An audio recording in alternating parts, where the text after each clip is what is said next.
Hi everyone, ഇന്ന് നിങ്ങളുടെ മുമ്പിൽ ഞാൻ ഇൻട്രൊഡ്യൂസ് ചെയ്യുന്നത് ഒരു 3 ഇൻഗ്രീഡിയന്റ് സ്വീറ്റ് റെസിപ്പിയാണ്. പേട കേട്ടോ, അടിപൊളി പേടയാട്ടോ. എല്ലാവരും ഞാൻ പറയുന്ന റെസിപ്പി ചെയ്ത് നോക്കണം, തീർച്ചയായിട്ടും എല്ലാവരും ചെയ്യണം. 1 cup milk powder, 1/2 cup sugar, 1/2 cup water, 1 table spoon ghee, പിന്നെ നമുക്ക് 2 പിഞ്ച് ഏലക്ക, അതിനൊരു ടേസ്റ്റ് വരാൻ വേണ്ടി. നമുക്ക് ഇൻഗ്രീഡിയന്റ് ഒക്കെ എടുത്ത് വെച്ചിട്ടുണ്ട്. നമുക്ക് നമ്മുടെ പ്രഷറിലോട്ട് പോകാം. ഫസ്റ്റ് നമ്മുടെ ഷുഗർ ഇടുക. ഇനി 1/2 കപ്പ് വാട്ടറും കൂടെ ആഡ് ചെയ്യാം. ഞാൻ ഈ ഷുഗറിനകത്തോട്ട് കാർഡമം പൊടിച്ചത് ഇട്ടിട്ടുണ്ട്.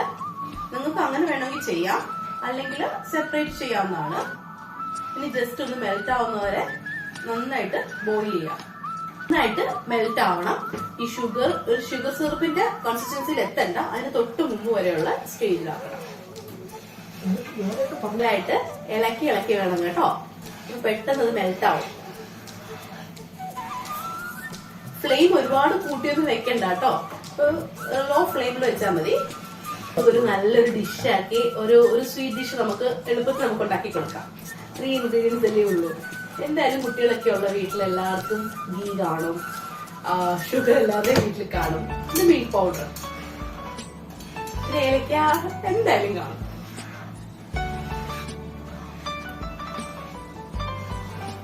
കുട്ടികൾക്കൊക്കെ ഇഷ്ടപ്പെടും. ഇത് ഉണ്ടാക്കി കഴിഞ്ഞാൽ നിങ്ങൾക്ക് ഡെക്കറേഷൻ വേണമെങ്കിൽ ഇതിനകത്ത് കാഷ്യൂസ് ആഡ് ചെയ്യാം, അല്ലെങ്കിൽ ബദാമിനെ ഹാഫ് ആക്കി കട്ട് ചെയ്തിട്ട് അതിന്റെ ഒന്ന് അടുക്ക് വെച്ച് അങ്ങനെ ഡെക്കറേറ്റ് ചെയ്യാവുന്നതാണ്. ഞാനിപ്പോ ഒന്നുമില്ല, ജസ്റ്റ് ആ റെസിപ്പി. ഇനിയിപ്പോ നമ്മുടെ മിൽക്ക് പൗഡർ കുറച്ചായിട്ട് ആഡ് ചെയ്ത് കൊടുക്കാം. നമ്മൾ നന്നായിട്ട് മിക്സ് ചെയ്ത് കൊടുക്കണം കേട്ടോ. നന്നായിട്ട് ഇളക്കണം. ഇതിങ്ങനെ പാത്രത്തിൽ വിട്ടു വരും കേട്ടോ. അങ്ങനെ വിട്ടു വരുമ്പോ നമ്മുടെ 1 ടേബിൾ സ്പൂൺ ഗീ എടുത്ത് വെച്ചേക്കുന്നത് അറ്റേ സ്ട്രെച്ച് നിങ്ങൾക്ക് ഇടാം, അല്ലെങ്കിൽ കുറച്ചിട്ടിട്ട് കുറച്ച് കഴിയുമ്പോൾ അടുത്തിടാം.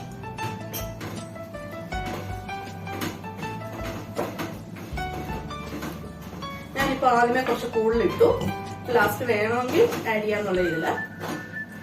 നമുക്ക് എല്ലാം സൈഡിൽ നിന്നെല്ലാം നമുക്ക് നന്നായിട്ട് വിട്ടു വരും പാത്രത്തിൽ നിന്ന്.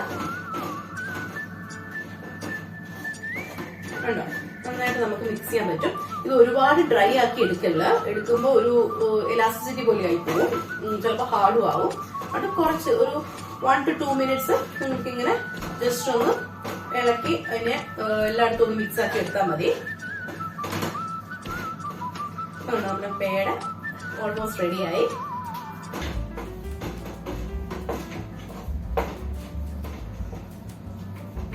ഇതിപ്പം ഇത്രയും തന്നെ എന്റെ ഗീ എനിക്ക് മതിയാവും. നല്ല വിട്ടു വരുന്നുണ്ട്. ഇനി ഗീ കൂടുതൽ ഗീയുടെ ടേസ്റ്റ് മുന്നോട്ട് നിൽക്കണം എന്നുണ്ടെങ്കിൽ നിങ്ങൾക്ക് ഫുൾ 1 ടേബിൾ സ്പൂൺ ആഡ് ചെയ്യാം. ഇപ്പൊ ഞാൻ ഓൾമോസ്റ്റ് 1 ടേബിൾ സ്പൂൺ ആഡ് ചെയ്തു. ഇനി എനിക്കൊരു 1/4 ടേബിൾ സ്പൂണിന്റെ ഉള്ളൂ മിച്ചം. അതും കൂടെ ആഡ് ചെയ്ത് കൊടുക്കുമ്പോൾ നല്ലൊരു ഗീയുടെ മണമൊക്കെ കൂടുതൽ കിട്ടും.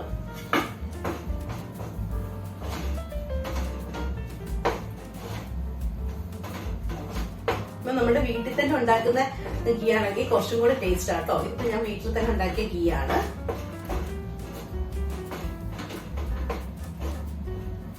ഓക്കെ, ഇപ്പൊ നമ്മുടെ പേടയുടെ ഉണ്ടോ എല്ലായിടത്തും ഇളകി വരുന്നൊരു ഈ ഒരു കൺസിസ്റ്റൻസിയിൽ നമ്മൾ സ്റ്റോപ്പ് ചെയ്യണം ഫ്ലെയിം.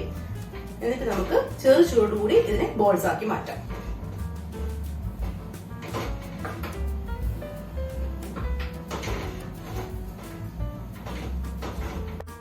ഇപ്പൊ ഇത് ഏകദേശം ചെറിയായിട്ട് തണുത്തിട്ടുണ്ട്. ഇനി നമുക്ക് കയ്യിൽ കുറച്ച് ഗീ തടവിയിട്ട് നമുക്ക് ഇതിനൊരു ചെറിയ ചപ്പാത്തിയുടെ ബോൾസിന്റെ അത്രയും പരുവത്തിൽ എടുക്കണം.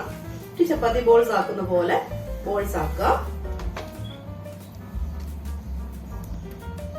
ബോൾസ് ആക്കിയിട്ട് ജസ്റ്റ് നടുക്കൊന്ന് പ്രസ് ചെയ്ത് കൊടുക്കണം.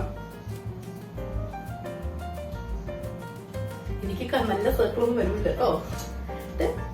ഫോക്ക് വെച്ചിട്ട് നിങ്ങൾക്ക് വേണമെങ്കിൽ ഇങ്ങനെ ഡിസൈൻ കൊടുക്കണമെങ്കിൽ കൊടുക്കാം.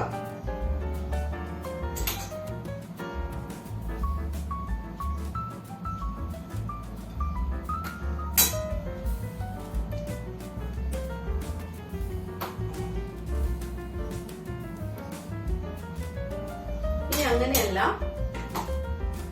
കാഷ്യൂസോ ബദാമോ വെച്ച് ഡിസൈൻ ചെയ്യണമെങ്കിൽ അങ്ങനെയാകാം. നല്ല ബോൾസ് ആക്കി എടുക്കാം. വലിയ വലിപ്പം വേണ്ടെന്നുണ്ടെങ്കിൽ ചെറിയ ബോൾസ് എടുത്ത് ജസ്റ്റ് ഒന്ന് പ്രസ് ചെയ്തിട്ട്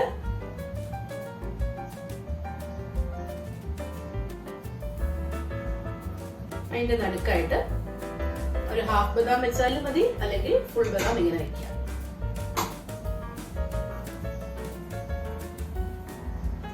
ചെറിയ ചൂടോടുകൂടി നിങ്ങൾ ആക്കുവാണെങ്കിൽ കുറച്ച് ഈസി ആയിരിക്കും, അല്ലെങ്കിൽ ചിലപ്പം ഹാർഡായി പോവും, സൈഡ് ചിലപ്പോൾ ഒരുപാട് പൊട്ടിപ്പോവും.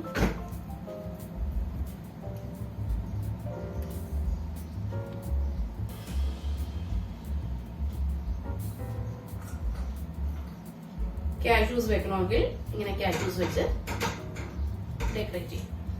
ശരിക്കും ചെറുത് വേണമെങ്കിൽ ഇങ്ങനെ ഉണ്ടാക്കാം. അതുകൊണ്ടാണ് ഞാൻ പല സൈസിലും ഉണ്ടാക്കിയിരിക്കുന്നത്. നിങ്ങളുടെ ഇഷ്ടം പോലെ. ഇങ്ങനെയൊന്നും അല്ല, ഇതൊന്നും ഇല്ലാന്നുണ്ടെങ്കിൽ ഞാൻ നേരത്തെ പറഞ്ഞ പോലെ ഫോക്ക് വെച്ചിട്ട് ജസ്റ്റ് നമുക്ക് സിമ്പിൾ ഡിസൈൻ കൊടുത്ത് ഭംഗിയാക്കാം.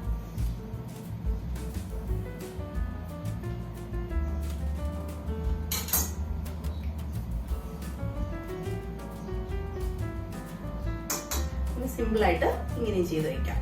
അപ്പൊ നല്ല കോൾഡ് നല്ലതായിട്ട് കൂൾ ചെയ്യാൻ വെക്കണം.